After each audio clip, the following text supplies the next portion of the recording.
என் அன்பு குழந்தையே, வாழ்க்கையின் கடைசி கட்டத்தில் இருந்து கொண்டிருக்கின்றாய். அப்பா ஏன் இப்படி சொல்கின்றேன் என்றால், என் குழந்தை என்னிடம் வந்து இதைத்தானே சொல்கின்றாய்.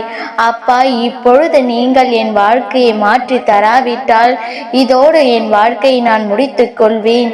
இதற்கு மேல் என்னால் தாக்கு பிடிக்க முடியாது, எந்த கஷ்டங்களையும் என்னால் தாங்க முடியாது என்று நீ சொல்கின்றாய் அல்லவா என் தங்கமே? அதனால்தான் இன்று உன் அப்பா கடைசி நின்று கொண்டிருக்கின்ற குழந்தையிடம் பேசுவதற்காக வந்திருக்கின்றேன். என் தங்கமே, என்னுடைய நெற்றியினை தொட்டு விட்டாய் அல்லவா என் குழந்தை? நீ நிச்சயமாக வருகின்ற வெள்ளிக்கிழமைக்குள் நல்லதொரு விஷயத்தை நீ பெறப் போகின்றாய். உன் வாழ்க்கையில் நல்ல விஷயம் ஒன்று நடக்கப் போகின்றது. என் தங்கமே, உனக்கென்று நான் எழுதி வைத்திருப்பது என்னவென்று அறியாமல் தான் நீ என்னிடம் ஒவ்வொரு முறையும் ஏதாவது ஒன்றை சொல்லி வருத்தப்பட்டு கொண்டிருக்கின்றாய். நான் உனக்கென்று எழுதி வைத்தது நல்ல விஷயமாக மட்டும்தான் இருக்கின்றது. ஆனால் என் குழந்தை, நீயோ அதை அறியாமல் அங்கே வேதனையில் தள்ளாடி கொண்டிருக்கின்றாய். நம் வாழ்க்கை இப்படியே சென்று விடுமோ, நாம் ஆசைப்பட்டதை அடைய முடியாமல் போய்விடுமோ என்றெல்லாம் நீ நினைக்கின்றாய். உன்னை விட்டு பிரிந்த ஒன்றிற்காக நீ மனவேதனையில் இருந்து கொண்டிருக்கின்றாய். என் தங்கமே, உன்னை விட்டு பிரிந்த ஒன்றிற்கு உன் மீது உண்மையான அன்பு இருக்கிறது என்றால் நிச்சயமாக அதுதான் உன் வாழ்க்கையாக மாற போகின்றது என்பதை நீ புரிந்து கொள்ள வேண்டும்.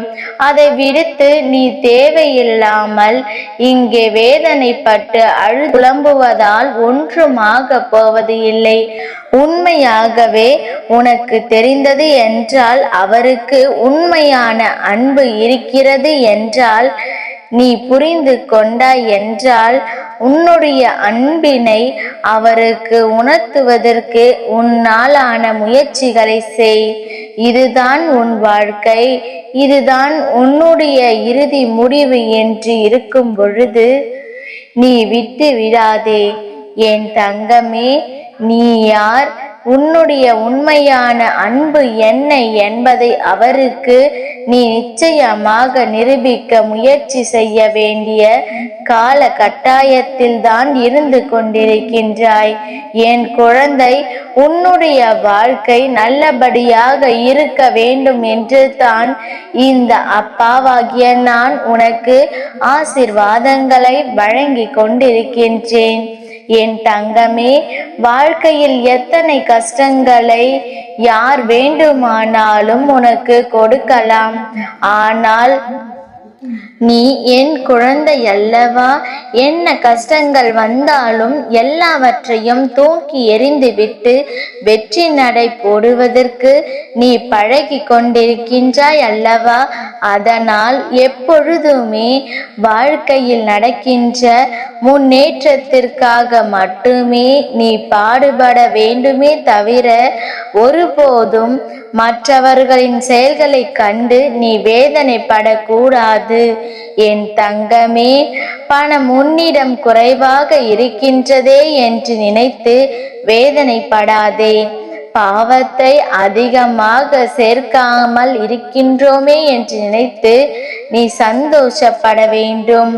பணம் அதிகமாக வைத்திருப்பவர்கள் எல்லாம் பாவத்தை சேர்த்து வைத்திருக்கின்றார்கள் என்று நான் சொல்ல வரவில்லை.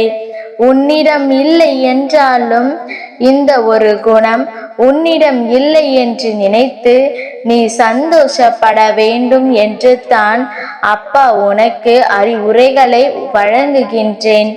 ஏனென்றால் என் குழந்தை, அதிகமாக கவலைப்படுவது இந்த பணத்தை பற்றித்தானே. இந்த வாழ்க்கையை கூட இந்த பணம்தான் தீர்மானிக்கிறது.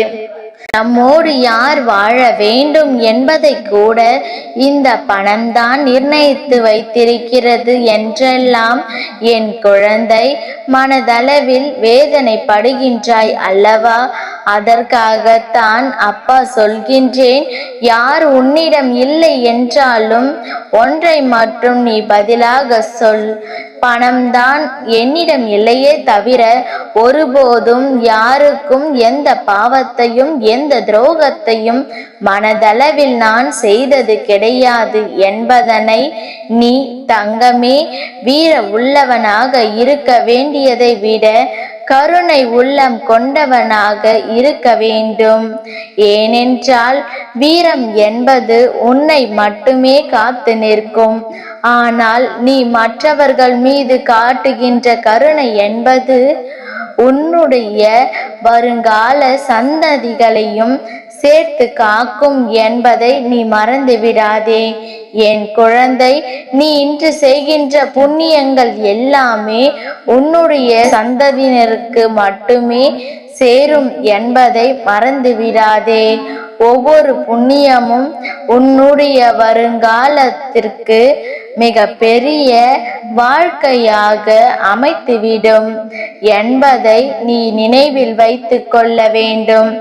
என் குழந்தையே, மனிதனுடைய முதல் பக்கத்தில் கண்ணீர் எழுதுகின்றது. ஏனென்றால் நீ பிறக்கும் பொழுது கண்ணீரோடு தான் பிறக்கின்றாய். உன்னுடைய நடுப்பக்கத்தை இந்த காலம் உனக்கு எழுதி கொடுக்கின்றது. ஆனால் உனக்கான கடைசி பக்கம் என்ற ஒன்று இருக்கின்றது அல்லவா? அதை எழுதுவது இந்த அப்பாவாகிய நான் என்பதை நீ மறந்து விடாதே. அதனால் வாழ்க்கையின் கடைசி அத்தியாயம் எப்படி இருக்குமோ என்று நினைத்து நீ வேதனைப்படுவதை விடுத்து எல்லாவற்றையும் நம் அப்பா நமக்கு நல்லபடியாகத்தான் எழுதி வைத்திருப்பார் என்ற நம்பிக்கை உனக்குள் இருக்க வேண்டும். நாம் அழுகின்றோம், கதறுகின்றோம், அவர் காதுகளில் கேட்கவில்லையே என்று நீ நினைப்பதை விடுத்து நிச்சயமாக நம் கண்ணீருக்கு அவர் பதில் தராமல் சென்று விட மாட்டார் என்ற எண்ணம் உனக்குள் வர வேண்டும். அப்பாவாகிய நான் எப்பொழுதும் என் குழந்தைகளை அன்போடு அரவணைத்து காத்து கொண்டிருப்பேன். யார் வேண்டுமானாலும் என்னை எளிதாக வணங்கி விடலாம் என் தங்கமே. ஆனால் நல்ல எண்ணங்களும் மனதிற்குள் நல்ல தூய்மையும் இருக்கின்றவர்களுக்கு மட்டுமே இந்த அப்பாவின் ஆசீர்வாதங்கள் கிடைக்கும் என்பது நிதர்சனமான உண்மை. யாருக்கும் எந்த கெடுதலும் செய்ய நினைக்க கூடாது. ஒருபோதும் யாரையும் எட்டி நின்று பார்க்க கூடாது. மற்றவர்களின் வாழ்க்கையை ஒருபோதும் ஏளனமாக பேசக்கூடாது. யார் எப்படி இருந்தாலும் அவர்களை அப்படியே ஏற்றுக்கொள்ள நீ பழக வேண்டும். என் தங்கமே, கஷ்டத்தை நான் உனக்கு கொடுத்திருப்பது உன்னை துன்புறுத்துவதற்காக அல்ல. எத்தனை உறவுகள் உன்னை சுற்றி நாடகமாடி கொண்டிருக்கின்றார்கள். எத்தனை பேர் உன்னோடு தேவையான விஷயங்களை பற்றி பேசிக் கொண்டிருக்கிறார்கள் என்பதை எல்லாம் நீ உணர்ந்து கொள்ள வேண்டும் அல்லவா? அதற்காகத்தான் உனக்கு இந்த கஷ்டங்கள் வந்தது என்று நினைத்து நீ சந்தோஷப்பட வேண்டுமே தவிர ஒருபோதும் இதற்காக நீ வேதனைப்படக்கூடாது. இந்த கஷ்டம் உனக்கு இன்று வரவில்லை என்றால் உன்னை சுற்றி இருப்பவர்கள் யார் என்று நீ உணராமலேயே இருந்திருப்பாய். அவர்களினுடைய உண்மையான முகத்தை அறியாமல் நீ அவர்களோடு இன்னும் பழகி கொண்டு தான் இருந்திருப்பாய். என் தங்கமே, வாக்குவாதங்களை எப்பொழுதுமே செய்து கொண்டிருப்பவர்கள் வாழ்க்கையில் ஜெயிப்பது கிடையாது. யார் வாழ்க்கையில் ஜெயிக்க வேண்டும் என்றால் அமைதியாக இருந்து நேரம் வரும்பொழுது காத்திருந்து ஜெயித்து காட்டுபவர்கள்தான். என் குழந்தையே, வாக்குவாதத்தில் ஈடுபட்டு தேவையில்லாத வம்பில் சிக்கிக்கொண்டு உன்னுடைய வெற்றியில் நீ தோல்வி பெறுவதை தவிர வேறு வழி எதுவும் இருக்காது.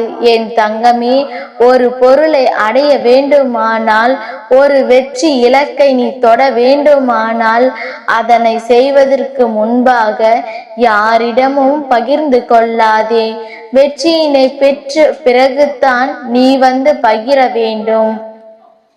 ஏனென்றால் நீ சொல்லிவிட்டால் அதற்கு உன்னை எங்கெல்லாம் காயப்படுத்த வேண்டுமோ, எப்படியெல்லாம் தடை செய்ய வேண்டுமோ அதை செய்வதற்கென்றே சிலர் முயற்சி செய்வார்கள்.